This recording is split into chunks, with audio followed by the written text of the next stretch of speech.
اذا جاء نصر اللہ والفتح۔ اللہ تبارک و تعالیٰ نے قرآن مجید میں صحابہ کی دو قسمیں بیان کی اور فرمایا دونوں کے ساتھ میرا وعدہ ہے کہ میں دونوں کے ساتھ اچھا سلوک کروں گا۔ یہ سارے ستارے ہیں پر قسمیں دو ہیں، قسمیں دو، قبل الفتح اور بعد الفتح۔ ایک قسم وہ ہے جو فتح مکہ سے پہلے کلمہ پڑھ کے مسلمان ہوئی، ان لوگوں کی درجہ اللہ کی بارگاہ میں زیادہ ہے۔ جو فتح مکہ کے بعد مسلمان ہوئے اگرچہ وعدہ ان کے ساتھ بھی رب کریم کا ہے، سارے ستارے ہیں، سارے عظمت والے، لیکن چونکہ فتح کے بعد آئے تو ان کا وہ والا درجہ، ان کا درجہ زیادہ ہے جنہوں نے اسلام کی غربتوں سے پیار کیا، جنہوں نے بھوک سے پیار کیا، جنہوں نے بدر کی تنہائیوں سے پیار کیا، جنہوں نے احد کے پتھروں سے پیار کیا، ان کا درجہ شریعت میں زیادہ ہے۔ مدینے کے محبوب سید عالم صلی اللہ علیہ وسلم نے مکہ فتح کیا، شور ہو گیا، فتح ہو گئی، اِنَّ فَتَحْنَا لَكَ فَتْحًا مُبِينًا کے جلوے نظر آنے لگے۔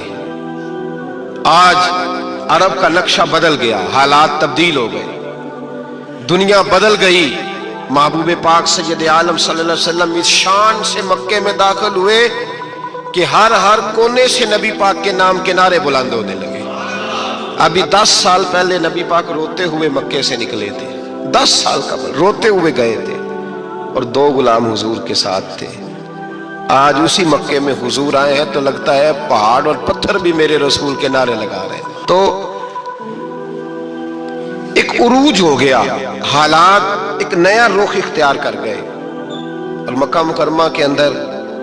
اللہ تبارک اب تو احاطہ بڑا ہو گیا ہے، مطاف بہت بڑا ہو گیا ہے، حرم شریف کی مسجد کو وسعت دے دی گئی ہے، لاکھوں لوگ آ سکتے۔ اس وقت جب 10,000 لوگ آئے نا تو سیرت نگار کہتے ہیں یوں لگا جیسے درختوں پہ بھی لوگ چڑھے ہوئے، پہاڑوں پہ بھی لوگ، اتنا مجمع تھا، کہاں 2-3 لوگ اور کہاں ہزاروں کا اجتماع۔ میرے نبی پاک صلی اللہ علیہ وسلم نے طواف کیا اونٹنی پہ بیٹھ کے کعبے کا، پھر میرے محبوب تشریف لائے اور حضور نے خانہ کعبہ کا دروازہ کھولا، پھر میرے نبی پاک نے بت توڑے، پھر میرے محبوب نے خانہ کعبہ کے دروازے میں کھڑے ہو کے خطبہ ارشاد فرمایا، پھر میرے رسول پاک صلی اللہ علیہ وسلم کے جلوے زمانے نے دیکھے۔ ان سارے حالات میں دنیا نے ایک وفا کا عجیب منظر دیکھا کہ اس موسم بہار میں نہ تو آواز حضرت ابو بکر کے نام کی بلند ہوئی، نہ عمر فاروق اور نہ مولا علی کے نام کی بلند ہوئی، اس مجمع عام میں محبوب پاک کی آواز گونجی تو رب کریم کے حبیب نے فرمایا این بلال، میرا بلال کہاں ہے، میرا بلال کہاں ہے، اس کو بلاؤ نا، کدھر ہے بلال؟ عجیب رنگ وفا دیکھا نا لوگوں نے، یہ وفا، فرمایا بلال کدھر ہے؟ حضرت بلال ہاتھ باندھے سب سے پیچھے، وہ شہرت سے بچنے والا پیچھے پیچھے رہتا ہے، جی چاہتا ہے ساری غزلیں اس ظالم کے نام کروں۔ پیچھے تھے حضرت بلال رضی اللہ تعالیٰ عنہ، دوڑے حضور میں حاضر ہوں، فرمایا ادھر آ یار، کعبے کی چھت پہ تو چڑھ ذرا، آذان تو سنا۔ ایک صحابی حضور کے کان میں بولے، اور یہ بھی حکمت الہی تھی کہ وہ بولے، حضرت بلال کی شان ظاہر ہونی تھی، کان میں کہا یا رسول اللہ کافر پہلے ہی مر گئے، پہلے ہی کوئی حال نہیں ان کا، آج تو بالکل ہی ختم ہو گئے حضور، آج آپ کا سکہ چل گیا ہے، بلال کے بڑے دشمن ہیں، بلال کو رہنے دیں، کوئی اور نہ آج اذان دے دے۔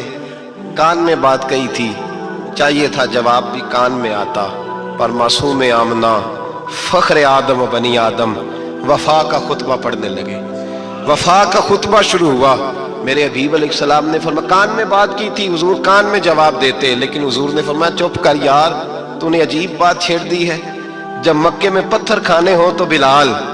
اور جب بدر میں تلواریں چمکے تو بلال،